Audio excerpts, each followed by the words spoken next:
Dans cette capsule, nous allons généraliser le test de la dérivée seconde qu'on voit en première année pour des fonctions qui vont de R vers R. Donc, la généralisation va se faire pour des fonctions qui vont de Rn vers R.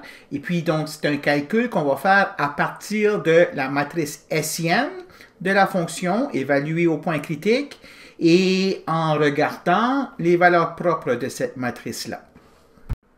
Alors, le théorème principal qu'on pourrait appeler le test de la dérivée d'ordre 2 ou le test de la matrice Hessienne est le théorème 8.12 suivant. Donc, on a une fonction qui va de Rn vers R de classe C2 et puis x0 un point critique de f, c'est-à-dire c'est un point, c'est un candidat possible pour un extrémum. Okay? Donc, c'est un point où tous les dérivés partiels d'ordre 1 s'annulent. Donc là, on passe à regarder la matrice Hessienne. C'est une matrice symétrique, n par n. Et puis, donc, cette matrice-là a n valeurs propres réelles. Donc, on a déjà vu le comportement de la fonction quadratique correspondante dépendant des signes relatifs de ces valeurs propres-là. Donc, si toutes les valeurs propres de hfx0 sont strictement positives. C'est ça qu'on avait défini comme étant la matrice est définie positive. Alors, ayez comme image dans votre tête là, que ça correspond à quelque chose qui ouvre vers le haut. Donc, toutes les valeurs propres sont positives, fait que ça ouvre vers le haut dans toutes les directions. Dans ce cas ici, x0 est un minimum local.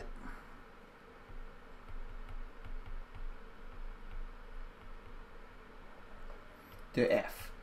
OK, donc je ne ferai pas la démonstration de ce théorème ici, parce qu'elle est assez avancée et compliquée, mais essentiellement, on sert de la formule de Taylor d'ordre 2 pour f, et puis le raisonnement heuristique que j'avais fait à la fin de la capsule précédente.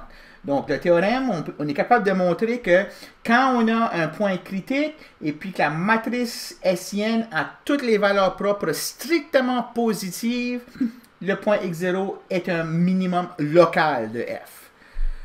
D'autre part, si toutes les valeurs propres de la matrice hessienne sont strictement négatives, dans ce cas-là, il y a comme image en tête un graphe qui ouvre vers le bas dans toutes les directions. Dans ce cas-là, x0 est un maximum.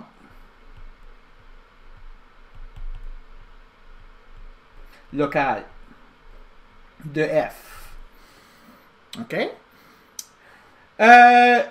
Une autre possibilité, c'est que vous avez que les valeurs propres sont toutes non nulles, mais il y en a des positives et il y en a des négatives.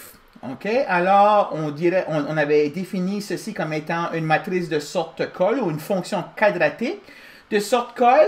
Alors, dans ce cas-là, x0 sera effectivement un col. OK? Donc, le théorème va nous garantir ça. Et puis, le dernier cas, c'est si jamais vous avez une ou plusieurs des valeurs propres qui sont nulles, donc la matrice de l'hessienne est indéterminée, alors en général, on ne peut rien conclure à propos de la nature du point x0. Alors, on est capable de construire des exemples avec une matrice hessienne indéterminée où le point est un min, d'autres exemples où est-ce que c'est un max, encore d'autres exemples où c'est un col, fait qu'on ne peut rien conclure avec la simple information de ce qui est contenu dans hfx0. OK? Donc, c'est de l'équivalent dans votre cours de calcul en première année que si la dérivée seconde est égale à 0 au point critique, on ne peut rien dire. Fait que ça, c'est l'équivalent ici. Donc, ça, c'est la généralisation du test de la dérivée seconde que vous voyez en première année, mais appliqué dans le contexte d'une fonction qui va être Rn dans R, et puis l'objet que vous devez étudier, c'est une matrice n par n et ses valeurs propres. Donc, pour n plus grand ou égal à 3, ben, on est obligé d'aller chercher les valeurs propres. C'est un calcul algébrique qui peut être relativement long à faire, mais le théorème vous garantit, si vous êtes capable de trouver les valeurs propres de hf d'x0, puis d'analyser dans quel cas vous êtes situé, vous avez la bonne conclusion. Or, on avait fait un cas spécial, dans le cas n égale à 2, on est capable de déterminer défini positif, défini négatif ou col pour une matrice 2 par 2 sans avoir à regarder explicitement les valeurs propres de la matrice 2 par 2. Hein? Donc, dans le cas spécial n égale à 2, on avait essentiellement que dans ce cas-là, j'ai que HF, X0, Y0, c'est FXX, FXY, FYX, FYY, tous évalués à X0, Y0. Et puis, on avait vu une formule qui disait, regardez le déterminant de cette matrice-là. Si le déterminant est négatif, c'est une matrice de type col. Hein? Donc, immédiatement, on peut dire que X0, Y0, c'est un col si FXX de X0, Y0, FYY de X0, Y0 moins FXY de X0, Y0 au carré. Hein, j'ai l'égalité ici entre ces deux entrées ici en vertu de Clairaut-Schwartz. Donc, ce terme ici qui vient dans le déterminant, c'est FXY au carré. Donc, si ça c'est strictement négatif, vous pouvez immédiatement conclure que la fonction f a un col au point x0, y0. Deux autres possibilités, c'est que ce déterminant-là soit positif. Donc, si f, x, x, x0, y0, f, y, y, x0, y0, moins f, x, y, x0, y0 au carré est positif et fxx au point x0, y0 est positif aussi ou fyy positif. Okay? Fait que dans ce cas-là, vous avez un minimum local parce que la fonction quadratique est définie positive. Okay? Et puis l'autre alternative ici, c'est j'ai fxx, donc le déterminant est positif,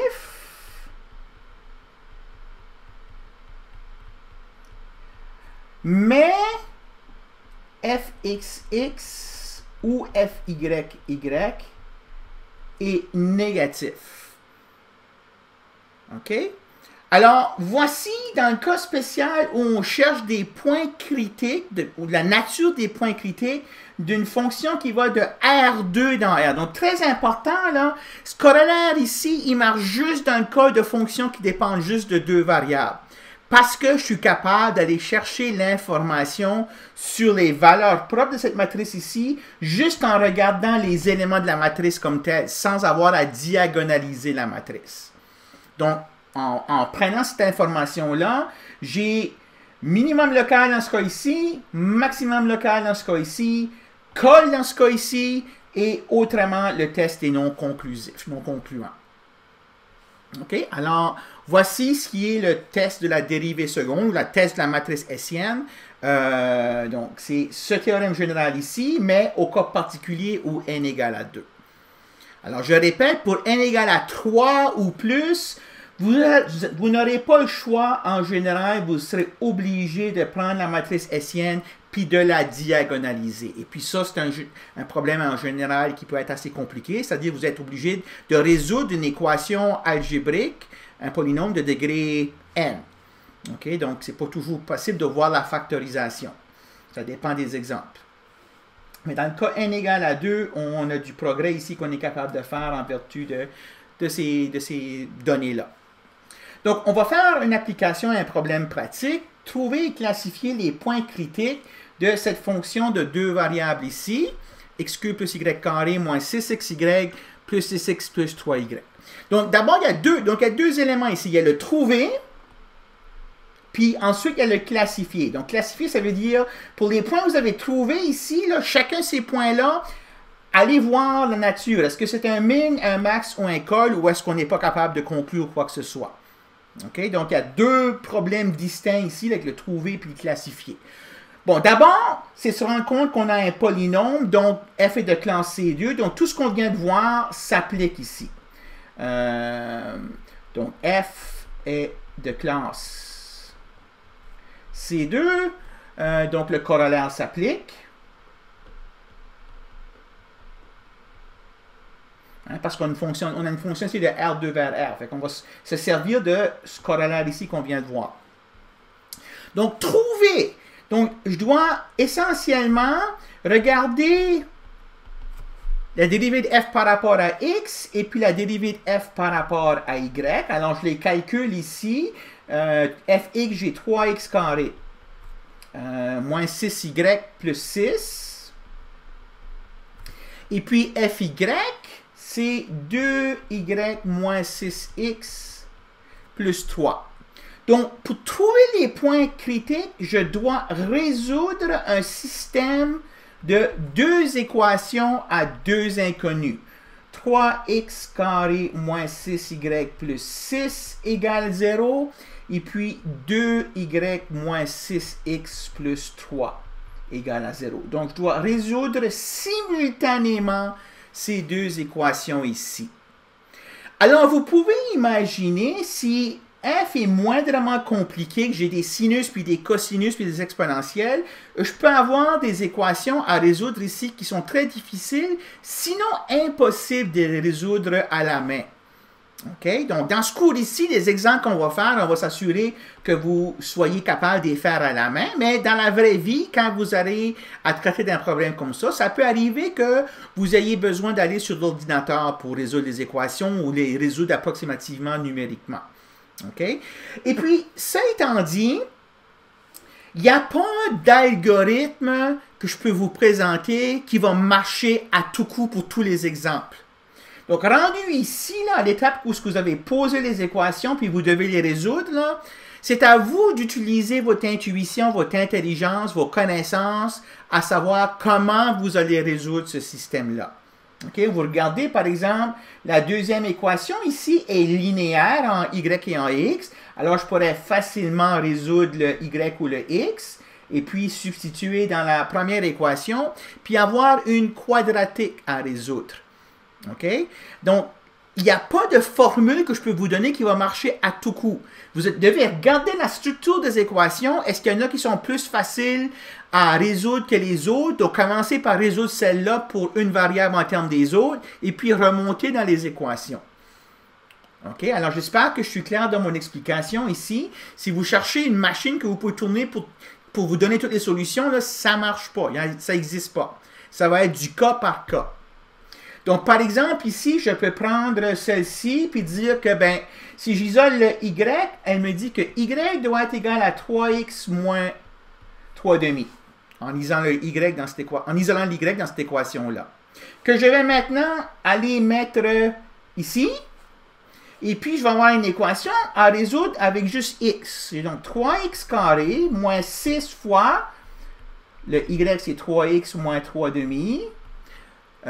Plus 6 égale à 0. Alors, je continue. J'ai donc moins 18x plus 18 sur 2 plus 9 plus 6 égale 0 qui me donne 3x carré moins 18x plus 15 que je peux écrire comme 3 fois x carré moins 6x plus 5 égale à 0. Puis, bon, rendu ici, je peux utiliser la formule quadratique parce que j'ai un polynôme de degré 2 à résoudre. Ou je peux essayer de deviner la factorisation. Ici, alors, si vous êtes moindrement habile, vous allez voir la factorisation. Hein. Donc, ça, c'est 3 fois x moins 1, x moins 5 égale à 0. Ça veut donc dire ça que je dois avoir x égale à 1 ou x égale à 5. OK? Donc, pour avoir une solution de ce système d'équations ici, il faut que x soit égal à 1 ou x soit égal à 5. Maintenant, je dois aller chercher la valeur de y. Alors, la valeur d'y, où est-ce que je vais la chercher? Je vais la chercher dans cette relation ici. Si je connais x, je connais y. Hein? Donc, je mets x égale à 1 dans cette relation-là. Je vais avoir y égale à 3 fois 1 moins 3 demi égale à 3 demi. Puis, si je mets x égale à 5, j'ai y égale à 15 moins 3 demi qui me donne 27 demi. Donc, puis j'ai fini. Donc, ce sont ça les solutions du système d'équations que j'ai ici. Alors, j'ai 2 points critiques seulement. Donc, il existe 2 points critiques.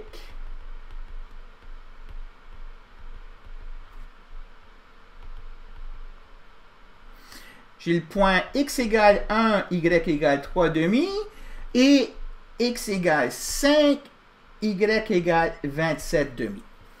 Alors, j'ai répondu à la question « Trouver les points critiques de f ». Ce sont ces 2 points ici. Je les ai trouvés. Maintenant, je dois les classifier. Alors, pour les classifier, je vais me servir de ce corollaire ici du théorème 8.12. Donc, je vais regarder les dérivées partielles d'ordre 2 de f, puis je vais les évaluer à tour de rôle à chacun des points. Alors, ceci, là, c'est un test que je dois faire 2 fois. Une fois pour le premier point, puis une fois pour le deuxième point. Okay, donc, les quantités qui ont ici là, vont changer, parce que x0, y0 va changer. OK, alors, donc je regarde d'abord la dérivée d'ordre 2. Donc, je retourne ici, je vais trouver que fx est égal à ça. Donc, fxx, ça va être 6x. fxy, ça va être égal à f de yx, ça va être égal à, je regarde ici, je dérive par rapport à y, j'ai moins 6. Et puis, fyy est égal à, alors je prends ceci, puis je dérive par rapport à y, j'obtiens 2. Donc, je fais maintenant le test pour le premier point. Donc, le point 1, 3 demi. Alors, je dois évaluer fxx, fyy, ça c'est l'équivalent de calculer le déterminant de la matrice hessienne. fxy, 1, 3 demi au carré. C'est donc égal à, donc, fxx, 1, 3 demi, c'est 6x, mais évalué à ce point ici.